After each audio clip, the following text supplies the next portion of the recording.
Well, unfortunately, even though it hasn't gotten above freezing since it started snowing, you could think that it hadn't snowed here at all. Somehow it has just kind of evaporated into thin air. And I would have thought I dreamed it, except for the actual video evidence that I have. Even in the shady spots, it's not like the sun had time to hit it and melt it. So weird.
Hey guys, welcome back to the garden, to the house. While these sweet potatoes are soaking, I bet you can already tell what I'm going to be making with these. Let's go take a look at the crawl space and kind of talk about what I keep down there. So even though I have a relatively small crawl space, it is still walkable, and I've been able to use it to store a lot of my garden produce. So I figured I would give you guys a short little tour. It's not necessarily the cleanest under here, and I don't know if you can tell, but it slopes up. So really this front part is the only stuff that's usable, and that is underneath the porch right there.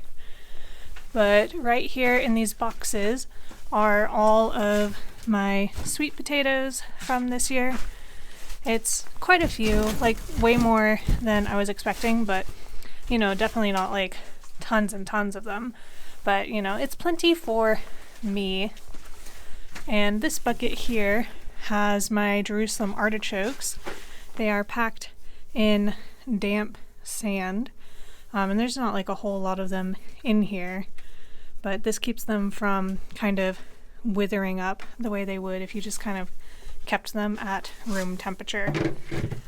And of course, one of the best things is my big freezer. So this is a hand-me-down from my boyfriend's dad, who didn't need it anymore. And I've got all sorts of stuff in here, bulk meat and bread stuff that I buy. Usually I'll keep bulk frozen garden produce in here, but right now I don't really have a whole lot of that. I've already gone through pretty much all of my pesto. Normally I would have a couple of bags of pesto in there.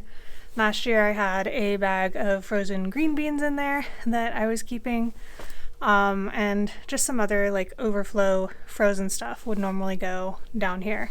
Of course I also kind of use this like a shed, and I keep various garden tools and other, you know, lawn and outside related things down here.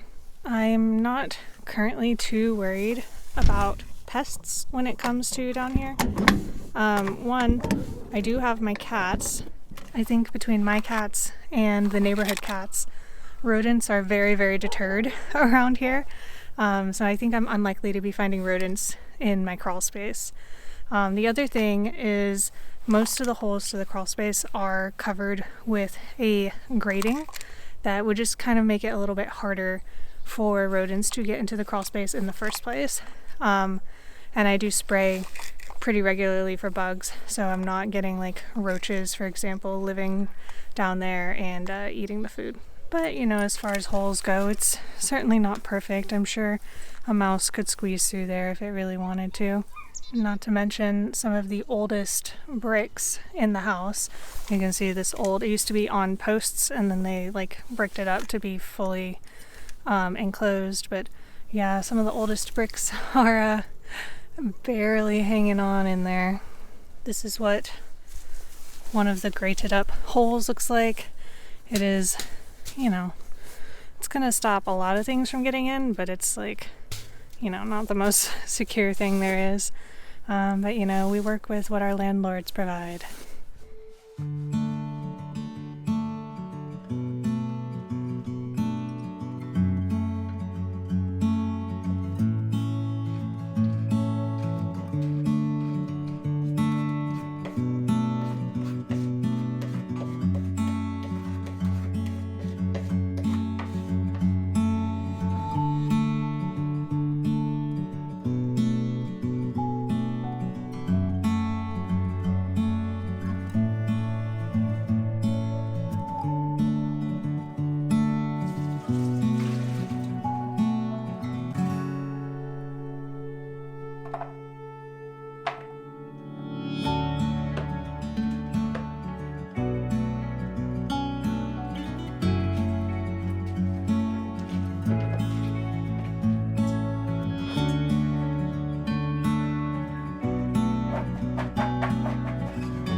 So this is a new method that I'm trying for my sweet potato fries.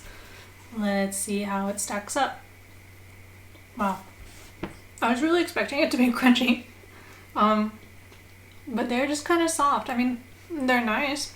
They're well flavored, fully cooked through, but definitely not the crunch that I was hoping for. My guess is that it has something to do with the oil. I feel like recipes like this for roasting crispy vegetables never tell you to use enough oil. I think going a little overboard on the oil is how I get my really, really tasty crispy Brussels sprouts. And I think maybe the next time I try this, I will use a little bit of extra oil. I do know that salting at the end does make a difference. I've done a side-by-side comparison with regular potatoes, and definitely the ones that were not salted before they went in the oven came out crispier. I can't explain the chemistry behind that, but it does seem to be a thing. This recipe also calls for soaking the starch off that you saw, and then adding another starch back on top onto the edges, the outside, and I'm trying to figure out why that's important. Why you would want to soak off the excess starch and then add back another starch. I don't know, maybe it's the type of starch. Maybe the sweet potatoes natural starch isn't gonna do as good a job getting it crispy. I don't know. Overall, I give it maybe 6 out of 10.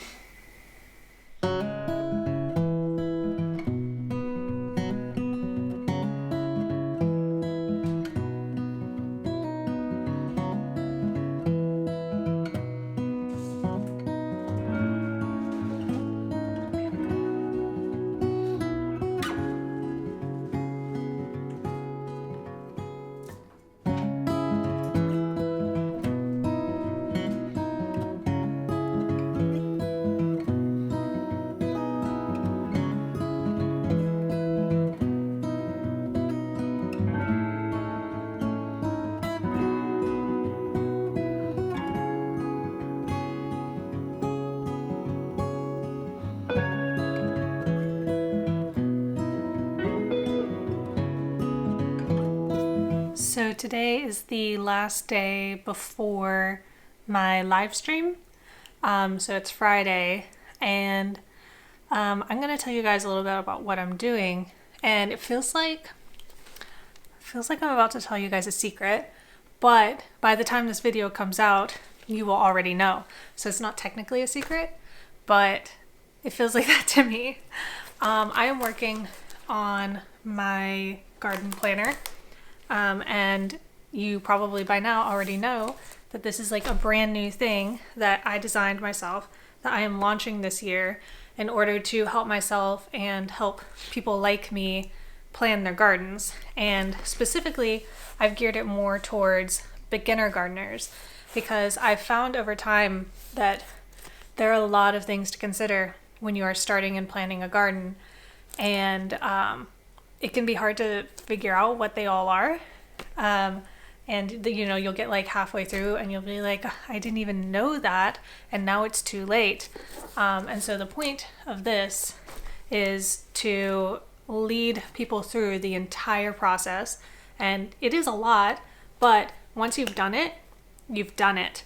And you've got all this information at your fingertips, and you come out of it with like this really clear plan of what to do, and you don't have to be second guessing yourself all year. So I lead you through things like filling out climate data for your area so that you can like refer back to that when you're looking at the sort of stuff that your plants need to survive. I also have pages for drawing out your garden. This specific one is for drawing out the shady spots of your garden. You can see my main garden here has, the shadow of the big tree here, and it's like shadier on this side, and then like these areas get like a little bit of less shade throughout the day. And it just helps visualize, like, as you're going to decide where you're putting stuff in the garden. Okay, is this a shade loving plant? Can I actually put it on this side of the garden, or do I have to put it over here in the sunny side? And things like that.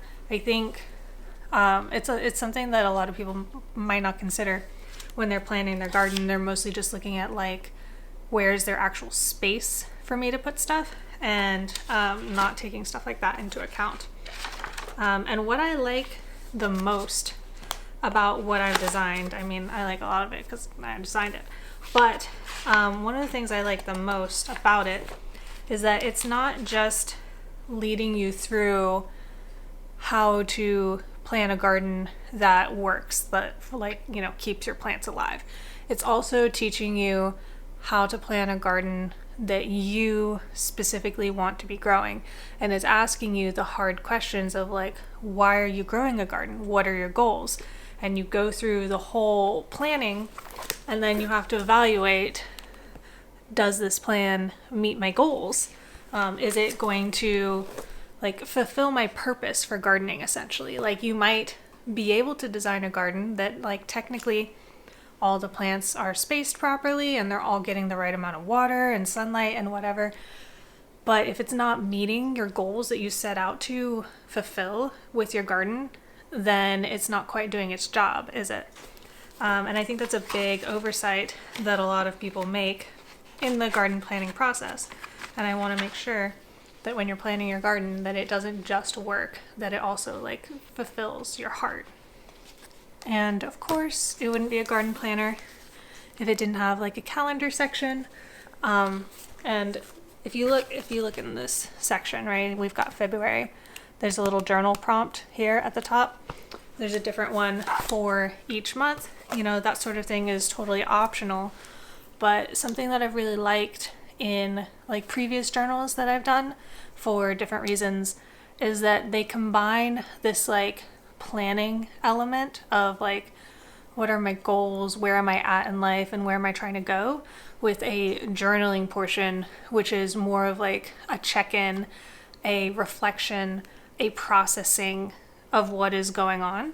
And I really wanted to incorporate that into a gardening planner, because I think that being able to evaluate how things are going, how you feel about it, and just kind of the state of things in the moment throughout the year is super valuable. Because I know I've gotten to the point many different years where I'm like, oh yeah, I think I did technically grow that thing. I don't remember how it went. Maybe I need to try it again. necessarily have as good of a recollection of that sort of stuff as I would like to have. And so this is kind of integrating that reflection into your planning and tracking and doing of the garden, so that by the time you get to this process next year, you already have all of that information and that journaling to look back on to kind of help guide you through your planning for next year, so that you can like kind of accelerate your process of getting better at gardening, because it is always going to be a process, and next year will be better than this year. But what if next year was like a lot better than this year, you know? So also in the journaling section, I have a whole list of prompts that are separate from the monthly ones that you can choose from if you feel like there's something that you really need to journal about in regards to the garden. Some of my favorite stuff is setting aside a big ideas page to just kind of keep track of over the course of the year, you know, something occurs to you and you're like, I definitely need to do that next year, but it's like too big of a thing, it's too late in the season, whatever, for this year. I also really like the prompt that asks you to celebrate your successes. Our human brains are really predisposed to focus on the negative. And I know you've heard this a million times because people talk about gratitude practices, right? And it feels really silly. Like, how does just like writing down a couple of things that you are grateful for every day actually make you happier? But the whole point of stuff like that is that if you have to do it every day, then you start training your brain to look for, okay, what am I going to be grateful for today? What am I going to write on my list at the end of the day? And you slowly start noticing the good things that you're going to need to put on your list. And because you're noticing the good things, you're like, oh yeah, like there actually are some really good things going on here. And I want to encourage people to do that with their gardens because, you know, same thing, we can get caught up on what didn't sprout, what got hit by pests, you know, and bad weather and all of that, and forget that maybe we did grow like a bajillion tomatoes and they were all excellent, and things like that. But there's a whole lot of stuff in here. And on my live stream tomorrow, I'm going to be, like, I'm not filling out the entire plan section. I am doing a lot of the work up front because it is a lot to fill in. And like I said, this sort of thing, it's important to have. Once you do it, then you kind of always have it. It's not something you're going to have to repeat every single year. But if you don't do it, then you might find yourself kind of floundering in the middle of the year. So I am doing a lot of this up front, but the sorts of stuff that I am going to be doing live on camera, which, you know, you're here, you've probably already seen me do that. And if not, if you didn't watch that, it is posted on my channel, so go watch that. But I've got my blank garden plan that I'm going to draw out. I've got a warm weather one and it's just the same page, cool weather one that I'm going to fill in on camera. And I'm going to talk about how I'm using all of this information to make decisions about what goes where. And hopefully that will be very helpful to all of you guys, because the way that I process things is, you know, potentially different from the way that you process things. And sometimes our brains can get really locked into doing things one specific way. And it takes like somebody else talking about what they're doing to be like, oh yeah, I forgot that was an option. I forgot that was something I could do. Yeah. So that's kind of the point of my live stream tomorrow. And I also do want to tell everybody all about this really cool book that I have made, because I think that it'll help out a lot of different people. So if you did not make it to the live stream and you want to check out what this is all about, it is a PDF download that is available right now on my website. The link is down below. It is $14 to download, and then you print the whole thing out. And I've got mine in a 3-ring binder, but you know, that's potentially overkill. And also, I got this binder for like 50 cents at the thrift store. So like, you know, you don't have to go out and spend a lot of money on like a brand new binder or anything to go with it. But you download it and then you can like theoretically print it out as many times as you need. So if you need more pages of a certain thing, like if you need more journaling pages, you can always just print out more of those. And if you mess up a page, you can always reprint it and then put it in there. I like the PDF download format for that reason. And maybe someday I would like to be able to offer you guys like an actual really nicely formatted, like crisp paper, like spiral bound garden journal planner. But right now, working with getting something like that printed is going to be more trouble than it's worth at the scale that I am at. But also, if I see a lot of interest from you guys in something like this, then maybe I will have the resources to be able to invest in getting like actual copies printed to sell to you guys. These are all the seeds that I'm going to be growing throughout this next year. And it's kind of wild to look at them all together like this, because this doesn't even include like the perennials that are already out there in the garden that I am already growing. If you look at my plan, I've got so many plants on here, and this doesn't even include every single variety. Like I've got tomatoes on here, but I've got like 4 or 5 varieties of tomato, like maybe like 10 at least varieties of pepper, and a couple different varieties of eggplant, you know? And so this list is actually even longer than it looks. And that is wild to me. Like before I wrote all of it down, I didn't realize just how much I had going on and how much I've been able to squeeze into this space that I've got. So today is the live stream, and I'm a little bit nervous. Like I know I talk to you guys all the time, but doing it live, I really want all the technical stuff to go right. And I feel like while I'm live, it's harder for me to take a moment and fix things if things aren't going so well. So I'm just really hoping that I've prepared well enough and that it's gonna go well. But first things first, we gotta fix whatever's going on here with the bangs.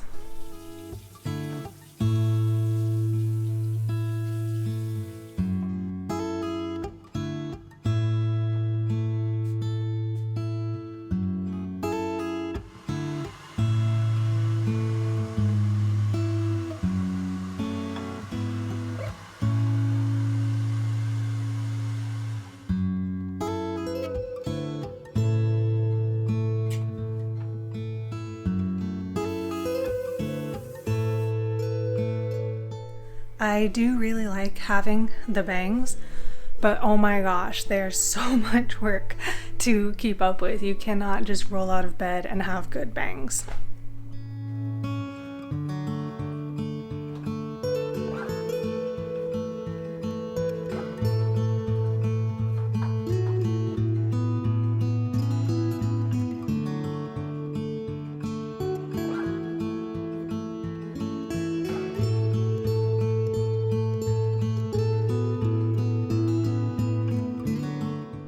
So I just wrapped up the live stream and my voice is hoarse. Turns out talking for 2 hours is kind of hard on your voice. But I was so happy to chat with all of you guys. It looked like there was going to be a technical issue right as I was getting it started, and then, you know, it all just worked out fine. Worked out great. So yeah, I'm gonna go do nothing for like an hour. I need to like decompress from being on camera. So I think that I accidentally lied to you guys a couple of weeks ago. I said this is probably the most dead that things are gonna look all year. So I was looking at the garden today and it definitely looks more dead. It is relatively warm out here right now. It's almost 60 degrees Fahrenheit. But this past week, it has been unseasonably cold. We've been getting down into the teens, and the sustained cold has been really bad for a lot of the plants. From here, it doesn't really look that bad, but once you get in close, you start seeing stuff.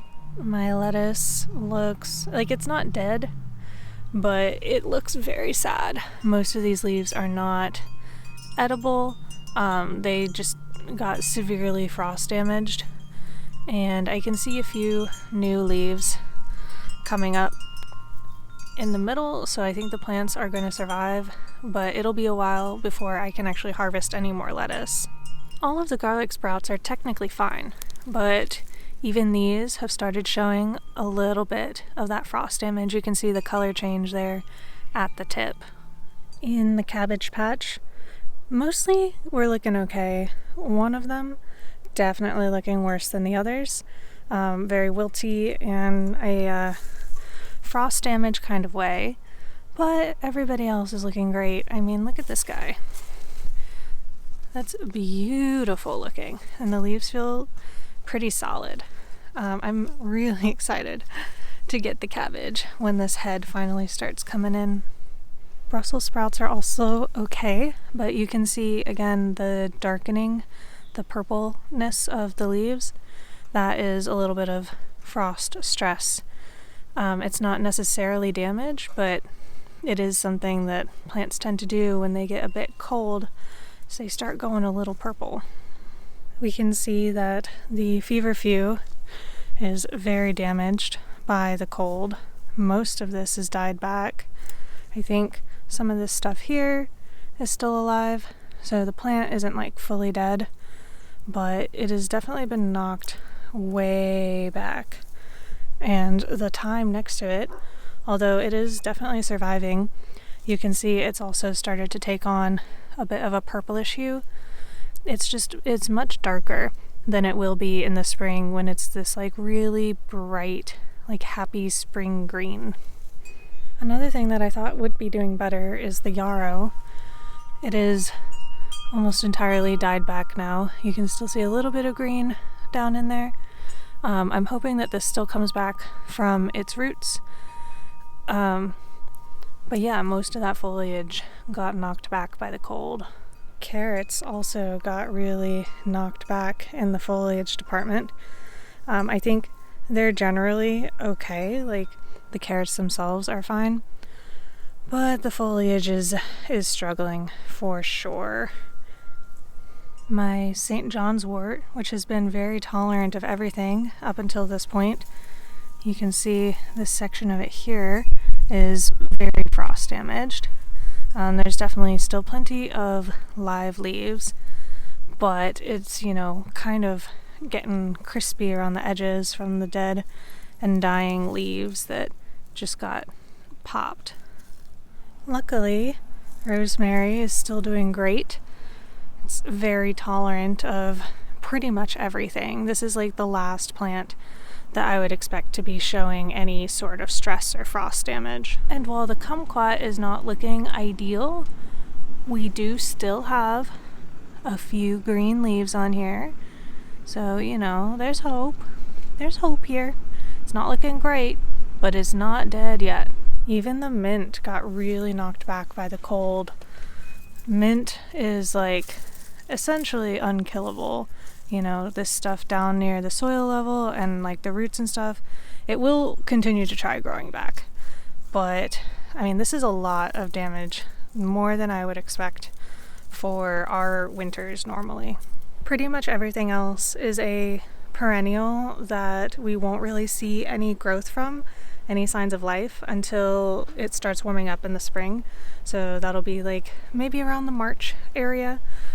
And until then, we just kind of have to wait and see. We're not going to be able to tell super well if they are going to come back or not. Some things we can tell a little bit if the buds look undamaged, but for the most part, a lot of these things we'll really only see the extent of the damage or lack thereof when everything starts growing again. For example, the buds on this grapevine, I know they don't look like a whole bunch right now, but to me, those buds still look okay. The stem also is not brittle and dry. It's still like pretty firm. And that is a sign that's telling me that the plant is still alive, but just dormant. Anyways, I hope you guys have a really good week, and I will see you again next Wednesday. Until then, happy gardening.